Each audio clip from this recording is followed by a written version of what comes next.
So constitutional protections for us during COVID was that at the very least, we thought our medical professionals and those who were making the big decisions would certainly not have created the COVID virus, loosed it on us, used bioweapons 9/11 Patriot Act funds in order to create these viruses illegally offshores. But then at the very least, if they were doing all that, Senator, they'd keep the evidence and not destroy it. And that's what we found now in the Dr. Fauci scientist's indictment and arrest earlier this week, Dr. David Morans. Can you please fill us in on that? Your office, of course, is critical in the understanding of this because you have been the tip of the spear. And I think you have new reporting out just this morning on this, correct? Well, first of all, I got to give a huge shout out to my staff who, years ago with our investigation, we weren't getting any documents from the Biden administration, none. But, we requested documents from some of the universities like UNC Chapel Hills and other universities. This one came out of University of Texas. We got a document production of about 115,000 pages in response to our oversight request. And my staff picked the needle out of the haystack out of the 115,000 pages. They found that email, David Morans. I mean, we didn't know anything about David Morans. How they found it, it's remarkable. But that was the email where he was bragging the fact that he had his FOIA lady had taught him how to make emails disappear.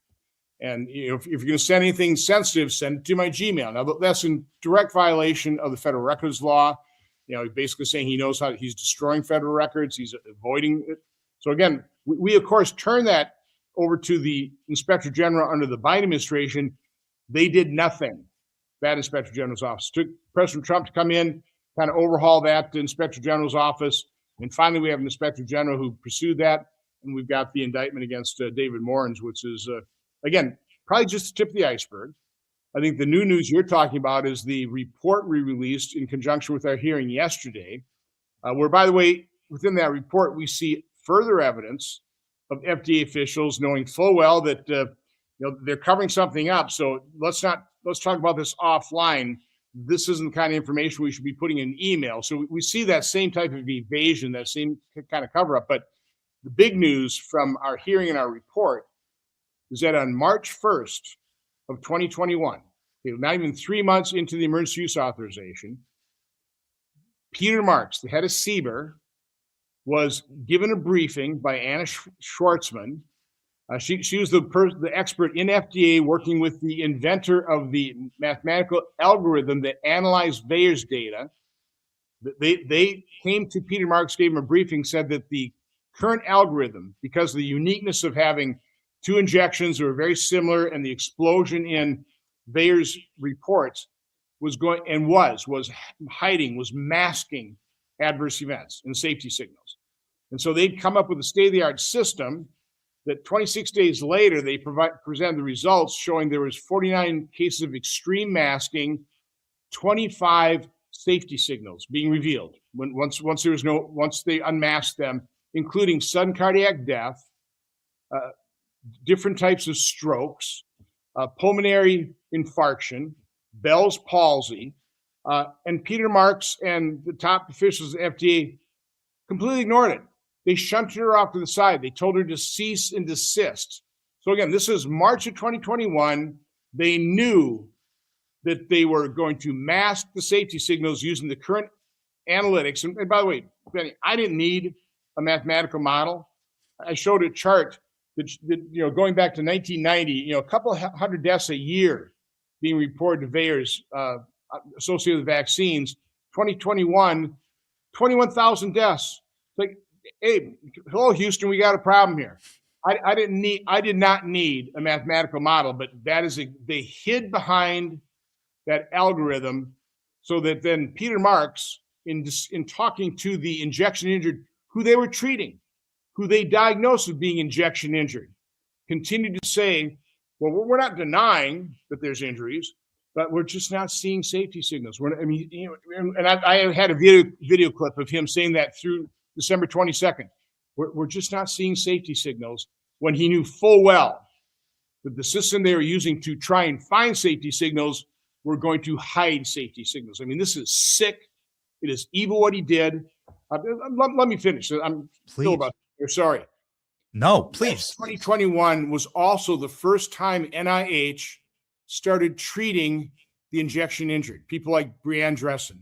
So they were treating these people. They had about 23 people that NIH was treating successfully, not fully curing them, but giving them real help. But the NIH, the people there, told these people, stay silent. Don't tell anybody. We're going to do the study. We're going to publish the results. We'll acknowledge your injection injuries, but right now stay silent. And of course, those individuals who were just thankful because they couldn't get treated on the outside. No one was acknowledging these injection injuries. They were so thankful. They stayed silent. Do you think FDA ever published that study? Do you think FDA ever acknowledged the injection injuries? The answer to that is no. Here we are in 20, they still have not done so. So, I mean, this is just sick. What Peter Marks, top official at the FDA, did, covering this up. How would you like to be somebody? What, 24%, something like that, 25% of Americans, according to a Rasmussen survey, believe they know somebody who might have died from the COVID injection. How would you like to be a family member of somebody who got the injection and died that day or within 1 and 2 days? There are 39,000 deaths right now reported on VAERS associated with the COVID injection worldwide. 39,000. 24% of those deaths occurred either on the day of injection or within 1 or 2 days. Now, again, I know VAERS doesn't prove causation, but I tell you what, if that was my loved one who I was begging, please don't get that. These things are experimental, and they got it anyway, and they died that day or got sick and died a day or two later, I'd be pretty certain that that perfectly healthy person who was listening to Fauci and the others saying it was safe and effective, and you got to do this, or this is a pandemic of the unvaxxed, do your part. If my loved one went in there, got that injection, died within 2 days, I would be pretty darn sure that it was caused by the COVID injection. My wife's beloved grandfather, somebody who was probably the closest individual in her family. The connection between granddaughter and grandfather is really strong with her. She grew up on a farm. He got the COVID injection and got turbo cancer almost immediately and died. Yeah. Like quickly afterwards, after leading a life where he spent 0 days in the hospital. I mean, he was like very, very healthy. He's an old farmer, right? And those guys are sturdy. And just that happened, and it was immediate. And it's made my blood boil ever since. And I think so. You're exactly right. So many Americans have stories like that. Everybody watching right now has a story like that. There were children. The FDA, a memo released by Vinay Prasad, and we're still not getting the documents from McCary, and I'm going to be probably having to subpoena those things. Interesting. But they looked at 96 autopsies of children. By the way, autopsies were rare during COVID. They were. People were discouraged from doing autopsies. You couldn't get them, but there were 96 on children. FDA looked at these, and Tracy Beth Hogue analyzed these. And again, they, without a doubt, basically, they're saying 10 of these children died from the COVID injection. And these children probably had like a 0% chance of being harmed by just getting COVID. So we know children, and we saw the sports figures falling on the field to play, newscasters. I mean, we came up with a whole new acronym, SADS, sudden adult death syndrome. And people, what's happening? This is so weird. Here in 2021, all of a sudden these people are just dying. Athletes in the prime of their life, the prime of their career, they're just falling down dead or they're falling unconscious. And our federal health officials were completely flummoxed, totally baffled by it. This is weird. Hey, we'll give it an acronym. We'll call it sudden death syndrome. And just say, well, we just don't know what it is. So no, they obviously knew. And the reason I'm so passionate right now is now I have documented evidence. I've always known it. I've always suspected it. Now I have documented evidence that they knew this, and they covered it up. It is outrageous.